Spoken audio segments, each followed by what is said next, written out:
예배 시간이 됐습니다. 다 같이 묵상 기도 드림으로 수요일 예배 시작하겠습니다.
하나님 아버지, 이 시간에도 저희들을 불러주셔서 하나님 앞에 모여 또 예배드릴 수 있도록 은혜 베풀어 주셨으니 진실로 감사드립니다.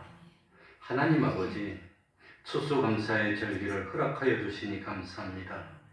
하나님께서 우리에게 베풀어 주신 그 모든 은혜들, 오늘날까지 우리들이 무사히 살게 됐다는 사실을 깨닫도록 하여 주시고, 참으로 죄인인 내가 그 많은 죄를 용서받았고 그뿐 아니라 의인으로 인정을 받았고 참 하나님의 자녀가 되어서 하늘나라의 백성이 되어서 참 죽어도 살겠고 영원히 하나님의 영광 가운데 있으며 참 기쁨과 보람을 느끼며 하늘나라에서 영원토록 참 행복을 누릴 수 있는 삶을 살게 되었다는 사실을 생각하고 진실로 감사할 수 있는 저희들이 되게 하여 주옵소서. 하나님의 은혜가 아니었다면 오늘까지 살지도 못했고 존재하지도 못했을 겁니다. 죄악 중에 있다가 참으로 비참한 멸망으로 가고 말았을 저희들인데 참 공로 없는 저희들을 주님이 영원 전부터 선택하여 구별하여 주시고 대속의 은혜를 입혀주시고 이제는 하나님의 자녀로 세상에서도 즐거움을 누리며 영원한 영생을 맛볼 수 있도록 하여 주셨으니 하나님 아버지 이 사실을 깨닫고 이제는 하나님의 은혜에 감사하는 삶을 살 수 있는 저희들이 되게 하여 주옵소서. 세상 여러 사람들이 염려하고 있습니다. 걱정하고 있습니다. 난 이날까지 잘 살았지만 과연 이 나라가 앞으로도 참 발전하고 앞으로도 안전하게 잘 살 수 있는 나라가 될지를 염려하고 걱정하는 소리들이 많습니다. 하나님 아버지 이 땅을 그야말로 축복의 땅, 약속의 땅, 하나님이 함께 하시는 그런 땅이 될 수 있도록 하여 주옵소서. 주님 오시는 그날까지 참 아름다운 믿음이 자자손손 계대될 수 있도록 하여 주시고 주님 오시는 그날까지 우리 교회가 참으로 하나님이 주신 복음 전파의 사명을 온전히 감당하는 교회 될 수 있도록 하여 주옵소서. 하나님 아버지, 하나님의 백성들을 하나님이 지키시고 하나님이 축복하시고 하나님이 부족함이 없도록 채워주시고 그리고 모든 마귀의 괴계를 다 이기고 능히 극복하고 진실로 승리의 삶을 사는 저희들이 되게 하여 주옵소서. 우리 태평동교회 금년에도 해야 될 일이 많습니다. 하나님 간섭하시고 채워주셔서 부족함이 없도록 하여 주시고 그야말로 참 하나님이 함께 하심을 느끼며 기쁨으로 감사하고 충성하며 믿음에서 믿음으로 나아갈 수 있는 저희들이 될 수 있도록 은혜 베풀어 주옵소서. 주님의 이름으로 모인 곳곳마다 하나님의 은총이 함께하여 주시기를 바라며 예수님 이름으로 기도하옵나이다. 아멘. 찬송 올리겠습니다. 찬송가 236장입니다. 주 예수 크신 사랑 236장입니다.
찬송가 308장입니다. 넓은 들의 이름곡시 308장입니다.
이 시간 예배를 위해서 통성으로 기도드리겠습니다.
하나님의 말씀 고린도전서 15장 9절입니다.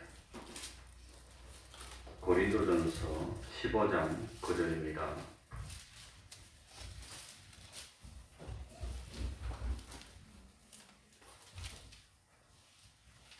제가 읽겠습니다.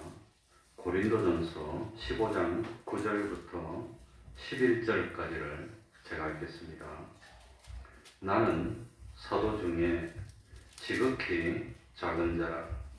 내가 하나님의 교회를 핍박하였으므로 사도라 칭함을 받기에 감당치 못할 자로라.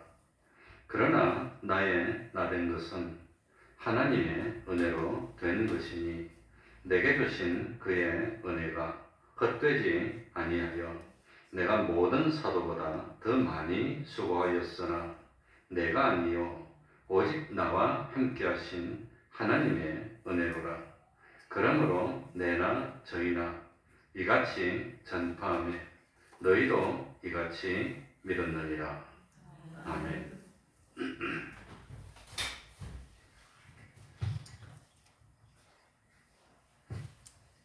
보통 사람들을 IQ가 어느 정도 됩니까? 사람들이 영악합니다. 어린아이들도 다 압니다. 우리 저 지훈이 같은 애기도 이제 뭐 돌이 안 됐는데도 다 압니다. 딱 보고 요 사람이 나를 잘해주나 잘 못해주나 그거 딱 보고 알고 잘해주는 것 같으면 마음대로 해요. 잘 안 해주면 아무튼 딱 보고 그냥 무서워하고 울고 그럽니다. 물고기는 IQ가 어느 정도 되나 사람들이 연구를 해보니까 물고기는 IQ가 1이 안 된답니다. 0.3이랍니다. 그래서 물고기들이 수십 마리, 수백 마리가 옆에서 막 같이 놀다가 한 마리가 이 낚시 미끼를 묶고 푸덕푸덕 잡혀가는 거 보고 또 넣으면 또 탁 문답니다. 그러니까 옆에서 그거 먹다가 잡혀가는 거 보고도 자기도 또 그 자리에서 또 먹는다는 거예요. 그러니까 물고기는 IQ가 그거밖에 안 된답니다. 그러니까 우스갯소리로 우리나라 정치인의 IQ도 0.3밖에 안 된답니다. 그러니 옆에 있는 동료 정치인이 뇌물을 먹고 감옥에 갈리는 거, 감옥 보면서도 자기도 또 탁 먹고 감옥에 간다는 거예요. 그건 정치인만 그렇습니까? 요즘 신문 보면 겁납니다. 무슨 뭐 강력 사건이 그렇게 많이 일어나는지 그렇게 하고 자기는 안 잡힐 줄 알고 탁 해놓고는 탁 잡히가고 그거 보고도 다른 사람도 또 탁 그러고 또 탁 잡히가고 이러는 거 보면은 사람이 똑똑한 것 같아도 그 똑똑하지 못하고 물고기 IQ나 사람의 IQ나 똑같은 거 안 되나 똑같은 것이 아니냐 그런 생각이 듭니다. 그러면 믿음 생활을 하는 우리는 IQ가 얼마나 될까요? 우리는 하나님은 에벤 에셀의 하나님이십니다. 하나님은 임마누엘의 하나님이십니다. 여호와 이레의 하나님이십니다. 우리는 지금까지 하나님의 은혜로 살아왔습니다. 하나님의 은혜가 아니었다면 지금 이 자리에 있을 리가 없습니다. 지금도 우리는 하나님의 은혜로 살고 있고 앞으로도 쭉쭉 계속해서 하나님의 은혜로 살아갈 겁니다. 그런데도 불구하고 우리가 얼마나 하나님의 은혜를 기억하면서 살아가고 있습니까? 그렇게 하나님의 은혜라고 말을 하지만 조금만 잘 되면 자기가 잘난 줄 압니다. 얼마나 어슬거리고 잘난 체를 하고 뽐을 내고 자랑하고 조금만 어렵고 일이 잘 안 되면 하나님이 살아계시지 않는 것처럼 낙심하고 원망하고 불평하고 그런다고 하는 겁니다. 그러니 하나님은 우리에게 그야말로 무한하신 은혜를 베풀어 주셨고 지금도 은혜를 베풀어 주시고 있지만 참 그 하나님의 은혜를 어떻게 그렇게 쉽게 잊어버리고 그리고 참 쉽게 죄를 범하느냐. 그러니까 우리도 IQ가 뭐밖에 안 된단 말입니까? 0.3밖에 안 된다는 거예요. 그래서 하나님은 택하신 하나님의 백성인 우리들로 하여금 하나님의 은혜를 잊지 말고 기억할 수 있도록 자꾸자꾸 기억할 수 있도록 만들어주신 것이 절기라고 하는 겁니다. 그래서 봄에도 감사절기, 가을에도 감사절기 뭐 이렇게 절기를 만들어줬다고 하는 겁니다. 그런데 이스라엘 사람들에게는 1년에 3차례 절기가 있었다는 겁니다. 그래서 제일 먼저는 6월절입니다. 이스라엘 백성들이 하나님의 은혜로 영원토록 노예로 비참하게 살아야 되는데 그런데 하나님의 은혜로 노예에서 해방되고 자유를 얻게 해준 것이 유월절의 절기입니다. 오늘날은 그 참 유월절은 주님이 피 흘려 주시고 우리를 대속해 주신 그런 참 절기로 바뀌었습니다. 어쨌든지 사망의 권세에서 참 권세에게 죄의 종이 되어서 참 사망의 권세에서 잘 벗어났고 죄에서 해방받은 것을 감사하는 것, 유월절입니다. 두 번째는 맥주절입니다. 봄의 추수가 끝난 뒤에 참 전반기 하나님의 은혜로 무사히 살게 된 것을 감사하고, 세 번째는 수장절인데 추수감사절입니다. 그래서 가을에 추수가 끝나고 뭐니 해도 추수가 끝났을 때가 제일 여유 있고 참 마음이 좋습니다. 그래서 하나님께서 1년 동안 베풀어 주신 은혜를 생각하면서 감사하라고 하는 것이 그 오늘 추수감사절이라고 하는 겁니다.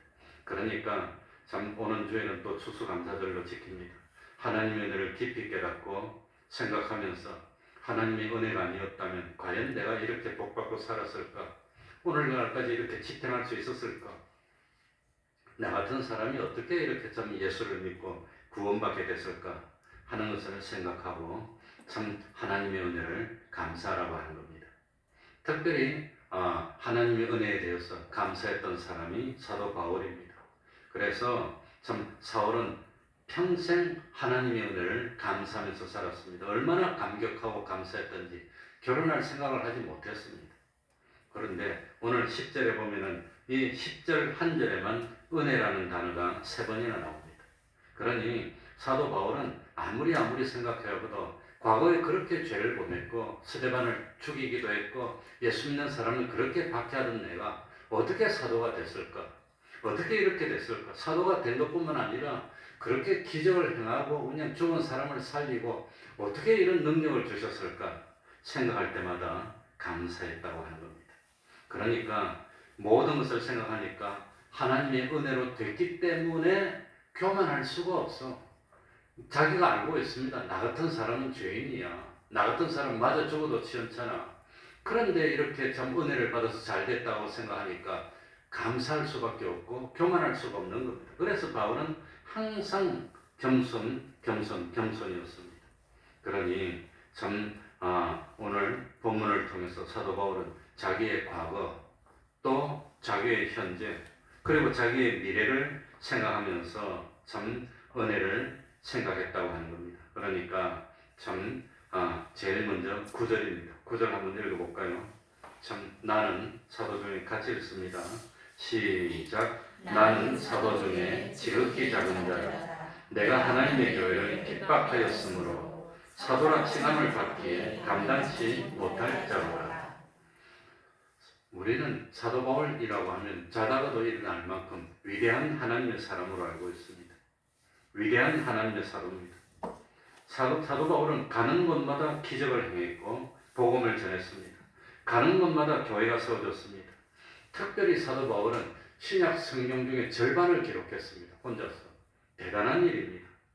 참 주님을 위해서 기꺼이 자기의 한 생명을 바치고 순교로 끝을 마쳤습니다. 그런데도 오늘 보면은 뭡니까? 사도라 참 사도 중에 지극히 작은 자라고 했습니다. 사도라 칭함을 받기에 감당치 못할 자라고 표현했습니다. 왜 그럴까요?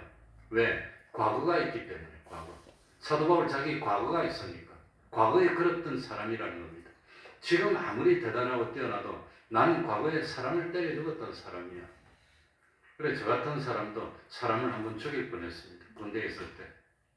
조교를 했는데 아무튼 젊을 때고 무서운 게 없을 때고 맨날 운동할 때인데 그 워커 신고 한번 그냥 있는 사람을 발로 딱 찼더니 그냥 거품을 흘리고 눈동자 하얗게 돌아가더니 탁 뻗더라고. 놔뒀으면 죽었을 거예요. 그 인공호흡 시켜서 살렸어요. 그러니까 그런 거 할 줄 모르는 사람이 잘못하고 설치면 사람 죽이고. 그러니까 나도 그런 일을 해본 사람입니다. 그러니까 사도 바울도 자기 과거를 생각해 보니까 도무지 그럴 수가 없어.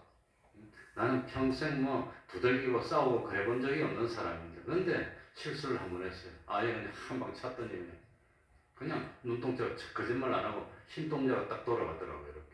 그러고 온몸이 부들부들 떨리더니 쭉 뻗더라고요.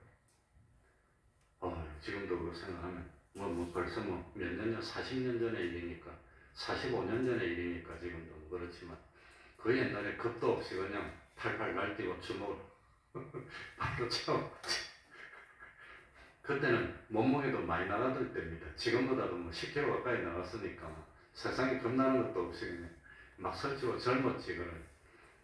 그 사도 바울도 그랬을 거예요. 그런데 자기가 변화됐고 은혜를 받았다는 겁니다. 그걸 생각하니까 아무리 능력을 베풀어도 교만할 수가 없어.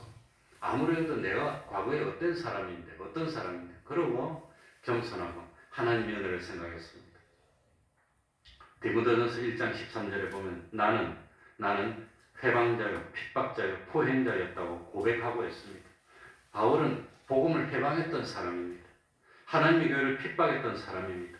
그리고 아주 그냥 포행자였습니다. 악행을 막 가해던 사람이었습니다. 그러니까 과거에 자기가 내가 얼마나 큰 죄를 지었다는 걸 깨달으니까 할 수 없는 겁니다. 할 수 없는 거. 그러니 아무리 능력을 많이 베풀어도 나는 아무것도 아닙니다. 난 참 죽어야 되는 죄인입니다. 그러면서 참 겸손할 수밖에 없다고 하는 겁니다. 그러니 요즘 사람 누구나 제 잘난 맛에 산다고 그럽니다. 자기가 얼마나 큰 죄인인지 깨닫지를 못합니다. 자꾸 은혜를 베풀어 줬더니 은혜를 받아도 몰라. 당연한 줄 알고 기억도 못해. 그냥 넘어가. 그는 항상 베풀면 그렇게 되고 만다고 하는 겁니다. 그런데 사도 바울은 그렇게 능력을 행하고 기적을 행하고 그렇게 참 기적과 표적을 행했지만 자기를 내세운 적이 없습니다. 나라는 말을 하지 않습니다. 그래서 나의 나된 것은 내가 아니고 오직 하나님의 은혜라고 하는 겁니다. 나를 강조하지 않습니다. 나를 내세우지 않습니다. 그래서 주님도 자기를 부인하고 그랬는데 사도 바울은 철저히 자기를 부인하고 자기를 낮추었다고 하는 겁니다. 그리고 뭐만 강조하느냐? 하나님의 은혜입니다. 뭐든지 하나님의 은혜입니다. 하나님이 살게 해주셨으니까 그렇지. 그렇지 않으면 못합니다. 하나님의 은혜입니다. 요랬다고 하는 겁니다. 18세기에 영국에 존 뉴턴이라는 청년이 있었습니다. 무지무지 불량했습니다. 절대 말 안 들었습니다. 얼마나 방탕하고 지 마음대로인지 시키는 대로 안 하고 그야말로 청개구리였습니다. 그래서 아버지가 보다 못하고 군대를 강제 보내버렸어요. 그 군대 중에서도 영국이니까 해군에 보내버렸습니다. 영국은 해군이 유명하니까. 근데 이게 참 얼마나 버리장머리가 없었는지 군대 가가지고도 말 안 듣고 지 마음대로 막 개기는 거예요. 그러니까 조업해다가 그러다가 안 되니까 영창 보내고 그러다 안 되니까 이게 뭡니까? 잡아가지고 이놈을 그 상관이 아프리카에서 노예로 팔아버렸어요. 하도 말 안 들으니까 참다 안 돼. 노예로 팔아버렸습니다. 그래가지고 뉴턴이란 영국 사람이 백인임에도 불구하고 아프리카에서 15개월 동안 노예처럼 삽니다. 비참하게 삽니다. 그러다가 참 극적으로 영국에 무역선이 왔는데 백인이 노예처럼 비참하게 하고 있으니까 구해줍니다. 그래가지고 구사일생으로 구조되어서 영국으로 돌아옵니다. 그래가지고 뉴턴이 자기 경험을 살려가지고 멋진 사업을 하는데 지가 노예가 돼놓고 노예선 선장으로 일해서 사람을 잡아서 노예로 팔아먹는 그 일을 하는 겁니다. 지가 얼마나 비참했으면 그런 일 하면 안 되는데 이게 정신을 못 차린 거예요. 그래가지고 노예선 성장하면서 어디 가면 노예가 많아. 지가 아프리카에서 노예 해봤으니까 가가지고 잡아서 노예로 비참하게 팔아먹고 돈 벌고 정신 못 차리는 겁니다. 그러다가 이제는 한 번은 노예를 잡아오다가 폭풍을 만나서 이 배가 그냥 바다 가운데 폭풍 만나면 낙엽이잖아요, 이거는. 그래도 죽을 고비를 맞이하면서 회개를 합니다. 이번에 살려주면 정말로 내가 정신 차리겠습니다. 진짜로 정신 차리겠습니다. 그러면서 얼마나 기도를 하고 매달렸더니 구사일생으로 배가 파손이 안 되고 살아왔어요. 그래가지고 이 사람이 진짜로 이번에는 회개하고 목사가 돼요. 목사가. 그래가지고 이 사람이 목사가 되고 난 뒤에 과거를 생각하면 얼마나 자기 참 비참한 사람입니까? 노예가 된 것도 그렇고 노예 되기 전에 얼마나 말 안 들었으면 노예로 팔았겠어요. 그래놓고 나머지 이 사람이 하나님의 은혜로 내가 목사가 됐어. 그래가지고 회개하고 감동해서 작곡을 했습니다. 작곡을 했나 작사를 했나 찬송가를 만드는데 그게 뭡니까? 나 같은 죄인 살리신 그걸 이 사람이 만들었다는 겁니다. 그러니까 이 사람은 노예가 참 목사가 되고 난 뒤에 아무리 생각해도 나 같은 죄인이 어떻게 살아났을까? 내가 어떻게 참 목사가 됐을까? 그래가지고 나 같은 죄인 살리신 그 은혜 고마워. 참 잃었던 생명 찾았고 광명 얻었네. 이 찬송가를 만들었다는 겁니다. 그래가지고 이 찬송가가 나온 겁니다. 이 찬송가 나오는 작사가 405장 보면 이게 존 뉴턴이라고 나올 거예요. 제인 뉴턴이라 해요. 그러니까 그래서 뉴턴이 나중에 참 복음을 전하고 난 뒤에 참 무사히 신앙 목회를 잘하고 마쳤는데 이 뉴턴이 두 가지 말을 남겼다 그럽니다. 처음에 남긴 말이 뭐냐? 이 다음에 내가 천국에 가면 3번 놀랄 것이다. 첫 번째는 저 사람은 정말로 예수를 잘 믿고 유명하니까 천국에 있을 거라고 생각했는데 천국에 가보니까 없어 그 사람이. 그래서 놀란다는 거예요. 그렇게 유명하고 떠들썩하고 크고 뭐 목사님이고 권사님이고 장로님이고 유명해서 아주 잘 믿는 줄 알았더니 가보니 천국이 없어. 그래서 놀란다는 겁니다. 천국이 없어. 둘째는 저 사람은 진짜로 천국에 올 수 없을 사람이라고 생각했는데 가보니까 와 있더라는 겁니다. 뉴턴 자기 같은 사람이야. 그리고 세 사람은 나 같은 몹쓸 죄인도 구원받아서 천국에 왔다는 겁니다. 요거 3가지가 첫 번째였습니다. 천국은 자기 행위를 가지고는 갈 수 없습니다. 천국에 가려면 어떻게 해야 가지요? 어떻게 해야? 믿으면 용서받아서 가는 거죠. 뉴턴도 뭡니까? 용서받아서 천국에 왔다는 겁니다. 믿음으로 갈 수 있다는 겁니다. 그러니까 참 나 같은 건 천국에 갈 자격이 안 돼. 나 같은 건 안 돼. 알고 있는데 하나님이 죄도 용서해주고 의롭다고 아들로 만들어서 천국에 넣어줬으니까 얼마나 감사합니까? 은혜라고 하는 겁니다. 또 한 가지 뉴턴이 남긴 말이 있는데 그게 뭐냐? 나이가 들어갈수록 기억력이 자꾸 없어지는 겁니다. 우리 아버지도 기억력이 그렇게 없어져도 집에 가보면 성경을 또 사놓고 그 없는 노래 또 사놓고 맨날 읽고 이래요. 그러니까 아마 근본적으로 하나님을 믿어야 된다는 거는 그러니까 남아있는가 봐요. 자기 아버지도 목사니까 우리 할아버지도 목사님이었으니까 외년 때부터 목회를 했으니까 고생했어. 그런데 큰아들 우리 아버지는 큰아들인데 할아버지 배신을 하고 목회를 안 했어요. 둘째 아들 신학교 보냈는데 목회 안 한다고 도망가서 가출했어. 그래 목회 안 하고 물론 뭐 돈 많이 벌고 성공해서 뭐 재벌이 됐지만 아무튼 목회 안 하고 도망갔어. 그런데 우리 작은아버지는 지금도 나홀로 교인입니다.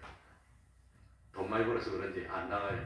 근데 우리 아버지는 지금도 교회를 나갑니다. 그러니 존 뉴턴도 두 번째 말한 것은 내가 자꾸 기억력이 없어져 깜빡깜빡해 다 잊어버려. 그러나 예수님의 은혜는 잊을 수가 없다고 한 겁니다. 그래 아버지도 참 31년생이니까 우리 나이로 94입니다. 만으로는 이제 뭐 31년, 2년, 3년, 93 이제 좀 있으면 되겠네요. 그런데 참 오늘 우리 요양 선생님이 사진 하나 보내왔어요. 떠 보니까 이 숲 가운데서 보고 있는 거 사진 찍어놨는데 울컥하고 눈물이 날라더라고요. 나도 아버지 모시고 한번 가야 되는데 요즘 외출도 잘 못하고 저러다가 끝나는 거 아닌가 생각하는데 요양사 선생님 우리 아버지 모시고 앞에 공원 가서 바람 한번 씌워줬더라고요. 내가 옛날에 전도사 때 그런 일을 많이 하다가 임종도 지키고 그랬는데 나는 못 해주는데 모처럼 월요일 되면 시간 나면 아버지한테 가서 한번 바람도 씌고 해야 되는데 내가 놀고 싶으니까 내가 놀고 아버지한테는 특별히 아니면 토요일날 가고 뭐 또 병원 갈 때 가고 그런데 못 갔는데 자꾸 생각이 납니다. 그러니까 우리도 마찬가지입니다. 나는 뭐 별 수 있어? 사도 바울만 나빠? 나는 얼마나 죄를 많이 지었어? 나는 뭐 얼마나 하나님께 충성한 거 뭐 있어? 뭐 솔직하게 말하면 뭐 기회 있을 때마다 죄 다 지었지. 다 하고 싶은 대로 다 했지 뭐. 하나님 앞에 가면 너 그래 어떻게 살았니? 너 한번 소개해봐. 그러면 내놓을 게 뭘까? 주님을 위해서 내놓은 게 뭘까? 예? 그러니까 나의 나 된 것은 하나님의 뭐라 말이죠? 은혜라고 하는 겁니다.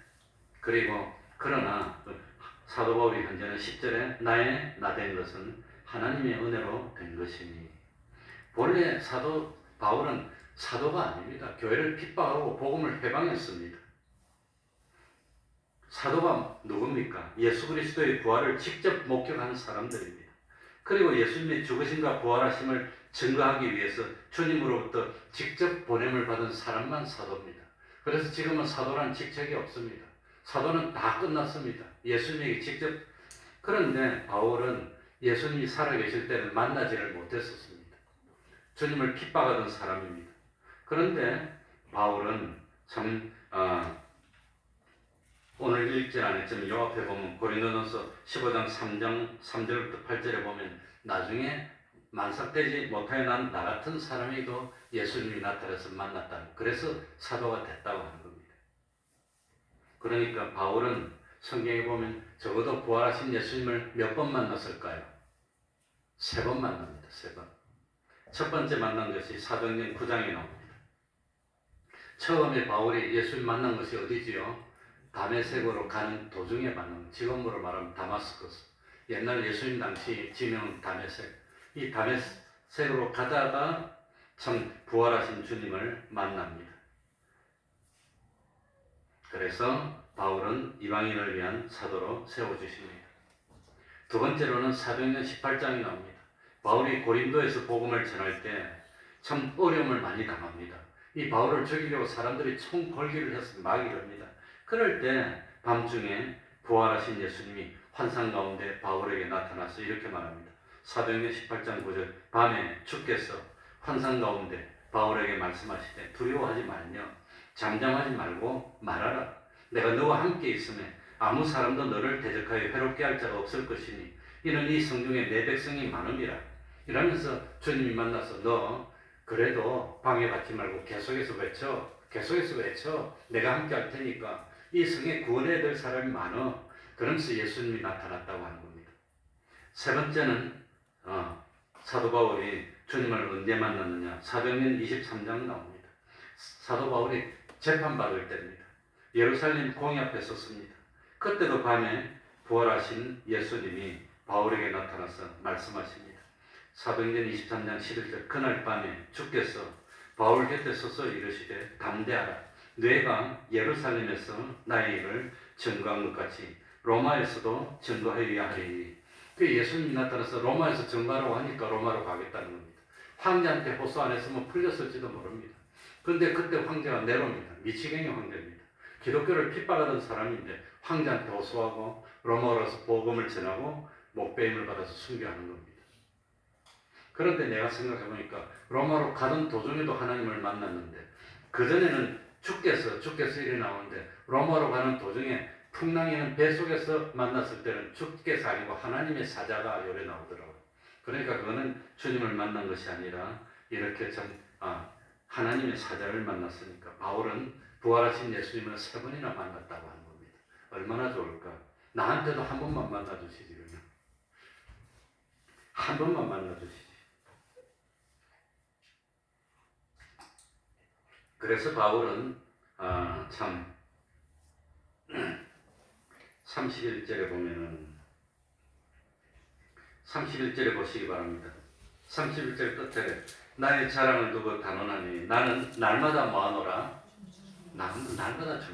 날마다 죽는다는 게 무슨 뜻일까요? 날마다. 사실 사도 바울은 날마다 죽음의 위험을 무릅썼습니다. 사도 바울을 죽이려고 따라다니는 사람이 40명이나 됐습니다. 한 명도 아니고 2명도 아니고 40명이나 따라다니면서 사도 바울을 죽이려고 했으니 얼마나 살벌한 삶입니까? 그래서 사도행전 보면 사도 바울을 죽이려고 사람들이 매복하고 있다는 소식을 듣고 육지로 가려고 하다가 배를 타고 돌든지 아니면 배를 타고 가려든지 육지로 돌든지 막 피해 다닙니다. 걸리면 죽는 겁니다. 그러니 날마다 죽음을 각오해야 되는데 그런데 내가 날마다 죽는다는 말씀의 참된 의미가 뭐냐?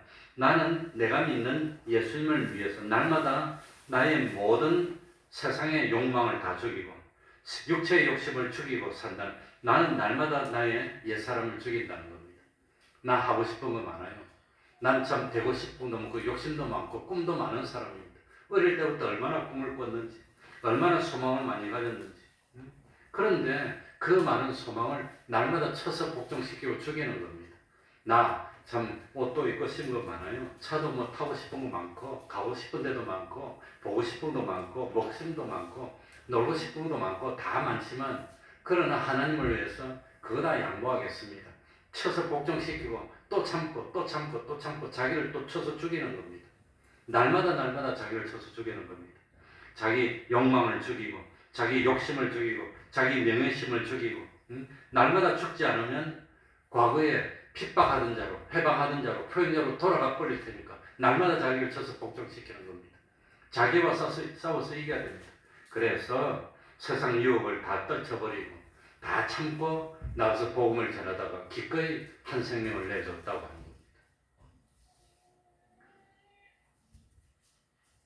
누구에게나 사람은 과거가 있습니다. 과거가 있기 때문에 현재가 있는 겁니다.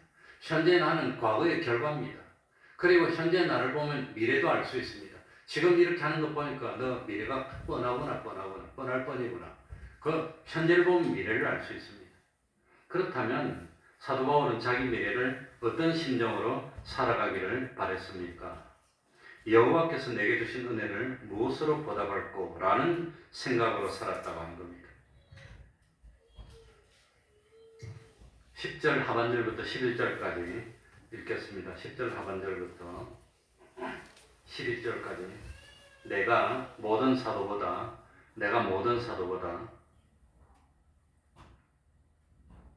그 앞에부터 이렇게 내게 주신 그의 은혜가 거기서부터 읽겠습니다. 시작. 내게 주신 그의 은혜가 헛되지 아니하며 내가 모든 사도보다 더 많이 수고하였으나 내가 아니요 오직 나와 함께 하신 하나님의 은혜로라.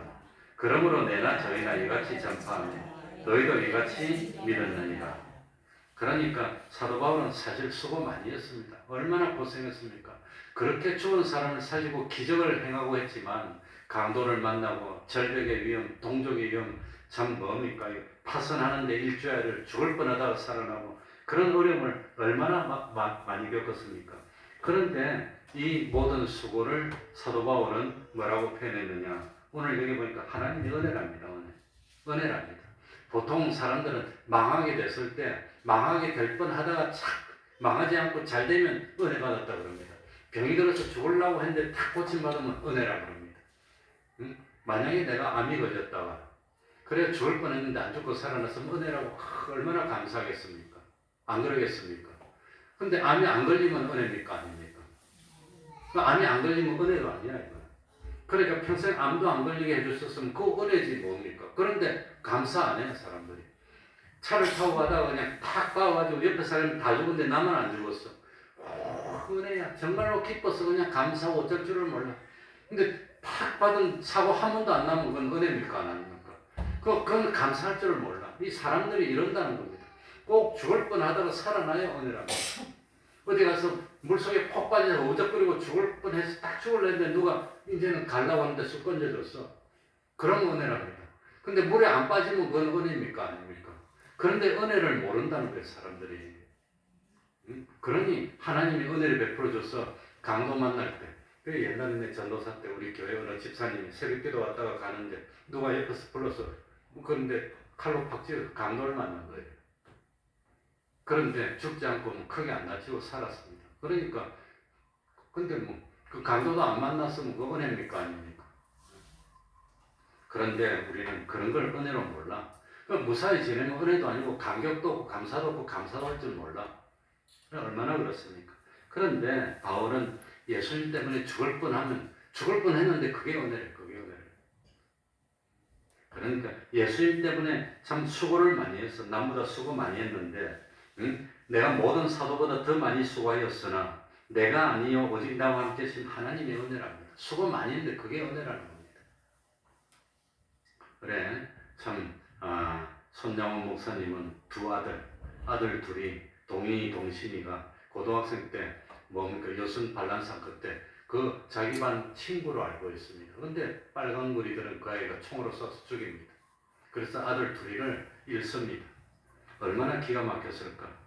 그런데 참 손양원 목사님은 아들 장례식에서 울지 않고 하나님께 감사했다고 합니다. 순교자가 나기 얼마나 어려운데 난 아들 둘이나 순교자가 되게 해주셨으니까 감사하다고 했다고 그럽니다. 어쨌든지 참 그리고 내 사랑하는 두 아들을 총살한 원수를 나의 양자로 받아들이게 해주시니 감사하다고 그랬던 실제로 양자로 데려왔습니다. 보통 사람 못합니다. 그래가지고 그걸 끝까지 살려서 목사로 만들었어요. 처음에 양조로 데려와가지고 뭡니까? 부흥회 갈 때 아들이라고 데려갔더니 손양호 목사님 몰래 교인들이 데려가서 조기 꺾고 반죽했어. 자기는 아들로 삼았는데 다른 사람은 안내 가서 반죽인 거예요. 그러니 그다음부터 못 데리고 다녀요. 자기는 용서하는데 다른 사람 용서를 못하는 거예요. 그러니까 못 데리고 다녔어요. 따로 멀리 보내가지고 학교를 보내고 신학교를 보내서 목사를 만들었고, 그럼 결국은 뭡니까? 그 사람도 죽었습니다. 몇 년 전에 죽었는데. 그러니 손양호 목사님은 얼마나 사랑하고 은혜에 보답하는 그런 원수를 사랑하는 그런 삶을 살았나. 우리가 지금까지 산 것도 하나님의 은혜입니다. 지금 살아있는 것도 하나님의 은혜입니다. 앞으로 살 것도 하나님의 은혜입니다. 그러니까 내가 말한 것처럼 오늘 집에 가다가 차가 팍 박았는데 죽을 뻔했는데 살아서 감사합니다. 그러지 말고 사고도 안 났으니까 감사하세요. 꼭 뭐 죽을 뻔하다가 살아나야 꼭 감사할 겁니다. 그러면 하나님 확 죽일 뻔하다가 암이 들어가지고 그냥 죽을 뻔하고 그냥 인생 다 포기하고 와서 했는데 아슬아슬하게 그냥 딸딱딸딱하고 살아있으면 은혜라 그럴 겁니까? 건강하게 살게 하면 얼마나 은혜입니까? 그러니 하나님의 은혜에 이번 참 추수감사절기에 하나님의 은혜에 감사하는 걸 잊어버렸던 걸 회복하고 감사하는 삶을 사는 우리가 되어야 되겠습니다. 기도하겠습니다. 하나님 아버지 감사드립니다. 은혜를 잊어버렸습니다. 은혜를 잃어버리고 살았습니다. 참 나의 나된 것이 하나님의 은혜인데 오늘날까지 살게 해주신 하나님, 하나님을 만나게 해주신 하나님, 참 믿음을 가지게 해주셨던 하나님, 그래도 굶지 않고 잘 살 수 있게 해주신 하나님께 감사하면서 살아나가는 저희들이 되게 하여 주옵소서. 참 날마다 나의 몸을 쳐서 복종시킨다고 하였습니다. 가만히 놔두면 욕심이 자꾸 발동합니다. 이 욕심을 쳐서 복종시키지 않으면 결국은 죄짓던 과거로 돌아가고 말 것입니다. 자기와의 싸움에서 능히 이기고 감사함으로 참 나를 위해 피 흘려주셨던 주님, 나를 위해 대신 죽어주셨던 그 주님을 위해서 기꺼이 한 생명 드리고 한 인생 다 드리고 순생과 순교로 승리하는 참 의인들이 많이 나오는 우리 태평양 교회 될 수 있도록 은혜 베풀어 주시옵소서. 예수님 이름으로 기도하옵나이다. 아멘. 찬송 올리겠습니다.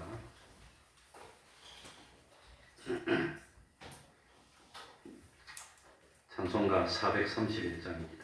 내주의 뜻대로 431장.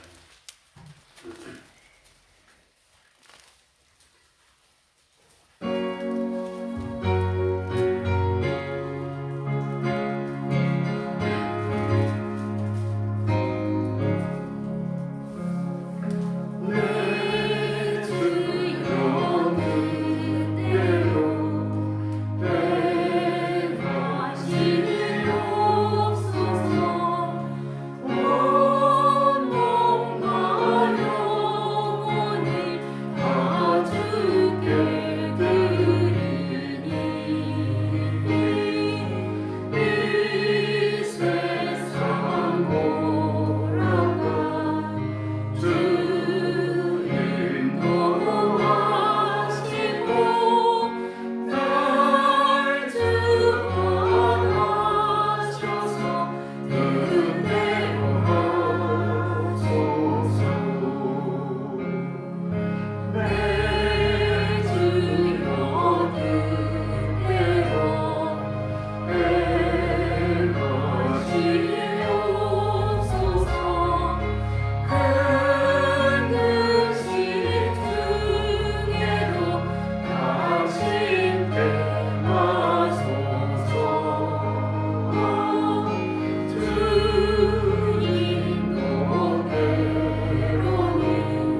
주가 그렇게 우리를 괴롭히고 힘들더니 오늘 또 만나자고 왔어요. 뭘로 왔네? 빵 같은 거 몇 개 사가지고 앞으로 잘 지내자고. 나가지 말라고. 잘해보자고. 하나님 일어나서 주시는 주기도문으로 마치겠습니다. 하늘에 계신 우리 아버지여, 이름이 거룩히 여김을 받으시오며 나라의 임하시며 뜻이 하늘에서 이룬 것 같이 땅에서도 이루어지이다.